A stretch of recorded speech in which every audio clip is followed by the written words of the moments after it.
আসসালামু আলাইকুম। আমরা আজকে সন্ধ্যাবেলা ঝটপট বানিয়ে নিচ্ছি দই পরোটা।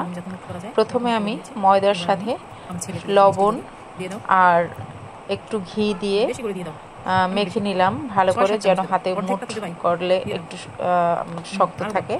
এরপর এই যে আমার ছেলে ঘি দিয়ে দিল, ঘি না সরি দই দিয়ে দিল, মিষ্টি দই। এরপর আমি সুন্দর করে মাখিয়ে নিলাম। হ্যাঁ, আরও একটু ঘি দিয়ে দিল, বারবার একটু একটু দিয়ে দিয়ে এরপর আমরা পানির বদলে আজকে দিয়ে দিলাম গাভীর দুধ। গাভীর দুধ দিয়ে আবার ডোটা সুন্দর করে মেখে নিলাম।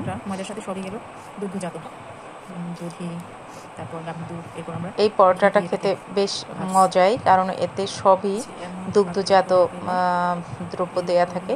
এই যে পাতলা করে পরোটাটা বানানো হলো, তারপর একটু ময়দা আর একটু ঘি দিয়ে দিলাম, একটু তেলও দিয়েছি। এরপর পেস্ট দিয়ে সবগুলো করে নিলাম। এরপর পরোটাটা ভাজতেছি। ভাজার সময় একটু হালকা ভাজার পরে ঘি দিয়ে দেব। এই যে অল্প অল্প করে ঘি দিয়ে দিলাম। এই পরোটাতে ঘি একটু কম যাবে, কারণ এটা যে খাবে সে একটু কম তেল ঘিতে খাবে। তারপর যথেষ্ট ঘি দেওয়া হয়েছে, বেশ ভালো একটা স্মেল আসছে পরোটা থেকে।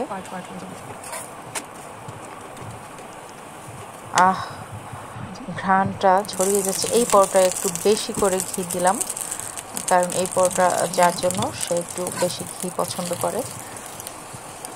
একদম এমন পার্ট পার্ট হয়েছে পরোটাগুলো, আজকে থেকে ঝিরিয়েই গেছে দেখা যায়। নেক্সট আর একটা পরোটা ভাজা হচ্ছে। এই আমাদের পরোটাগুলোর ফাইনাল লুক।